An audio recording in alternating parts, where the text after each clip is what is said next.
John Company. This is your review for 2.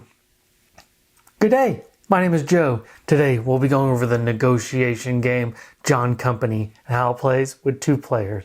Now John Company is played over a multiple rounds of the East India Trade Company and the monopoly it kind of has on all the trade. You're going to be using your ships. You're going to be trading. You're going to be fighting. You're going to be exploiting India. I know this is kind of a bad theme to have, but it's a very historic theme over the course of so many rounds, and hopefully at the end of the game you have the most victory points and you win. So let's see a little bit more how to play. So I'm not going to go too far deep into how to play John Company, but it's played over multiple rounds. At the beginning of the game, you're going to set up the board and determine how many rounds you're going to play. Now that doesn't mean it's going to go all of those rounds, because the company may fail, and at the end of the game still who has the most victory points wins. But you're collectively trying to make the company succeed or fail at certain points if you think you're going to win. There's these different offices you're going to take, and you're going to try to negotiate with other people by spending money, giving them cards, giving them any of your assets to kind of tip the scales into your favor. And you can do the same thing if you hold the office on, well, you want to move those ships around? Well, you're going to have to pay me a little bit. There's the trade, there's shipping, getting ships out there, military, determining some of the commanders and how to fight, and then the actual presidencies where you're going to be doing stuff around India. Everybody's going to have their own color and their own kind of court. You're going to be buying shares of certain things, and at the end of the year, hopefully the company's made enough money that they can start paying dividends to some of the shares, and the revenues kind of roll in. But beware, because you are going to have events in India. They may rebel against you. If there's too much strife in an area, then you're going to pass laws and then start over again. So there's so much to this game. And then you come up in the retirements on the next turn, see which offices retire. Just so much, to this game. I don't want to explain except a super high level overview like that. So you'll see a little bit more what I thought about the game. So in John Company, I really like all the components you get in this game. It's a dice throwing game. It's got some dice. It's got some ships, the coins, the cards. This game, once you start to unpack this box, you realize how much is in this box. And that includes the rules. The rules to this game are not exactly easy to get to the table. Every little thing has its... every little office has its own little card that you need to know how to do, but it's more definition in the rule book. There's a lot to this game. The references are great and they're easy to understand, but the rules themselves are very thick to this game. Setup in Tablesize is going to take you about 20 to 25 minutes just to set up and be prepared to play. And the table size is also going to take quite a bit of space. This has to be at least a 3x5, and that's minimum, if not a 4x5, to fit about 4 people around the table.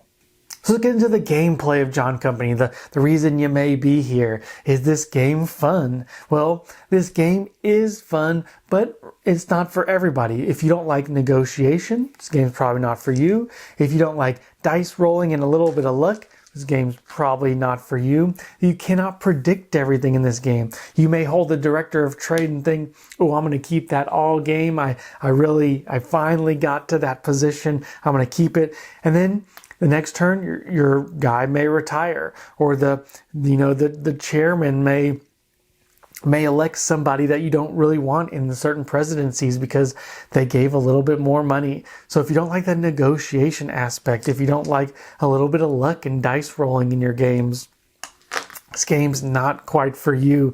There is a chance of success table down here. You succeed on a roll of 1 or 2, and you can roll various amounts of dice depending on how much money each of the managers and the chairman, the offices have themselves. Like I said, there's just so much to this game. This game is a lot of fun when you can negotiate, when you have that bargaining chip.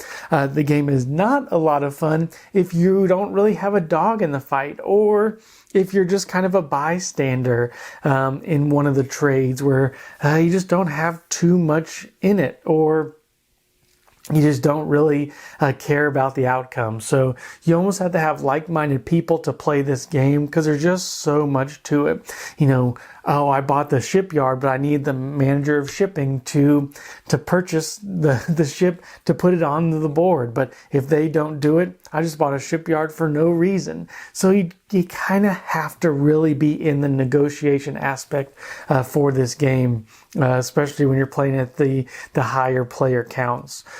The military, you can do some hostile takeovers and this and that, but then it comes to the rebel phase, the events in India. You just never know really what's going to happen. This game has a lot of randomness, but it adds a lot of flavor as well. This game kind of has it all. But you have to be into the negotiation mindset, knowing that there is going to be luck on a lot of these outcomes. If you guys have made it this far, this is probably what you care about. And is this game good for two? You've probably heard about John Company. If you've made it this far, you've probably seen some things. This game doesn't really play well at two. You have like an Atoma that you play with, somebody you can negotiate, called the Crown, which has its own handbook. This is really neat it's played for the solo play and the two player, but you just kind of lose a little bit of that negotiation aspect. You lose a little bit of that, right now I'll give you a little bit of this money for you to deploy my ship. I'll give you this for this. You miss a little bit of that. I played this at 3-player, and we just had a blast on, hey, don't trade with him, trade with me. You know, kind of that triangle way. And I have not played this at 4 or 5, but I heard that's where this game really shines. But at 2, you each have some cubes you can give to each other. You can give to the AI to kind of balance things and tip things in your favor. But it doesn't quite have the same feel. This game is actually pretty good solo. I played this a lot solo, about 3 times now, and I've enjoyed each time.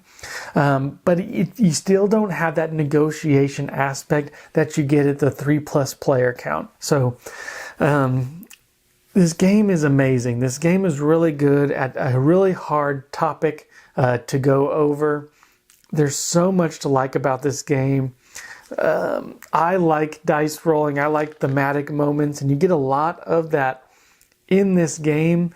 But with 2 players, it just kind of misses the mark a little bit, because you're not really that 3rd player doesn't really have that sentient, aspect to it that you really get when you start getting into the 3+ player count. So great game.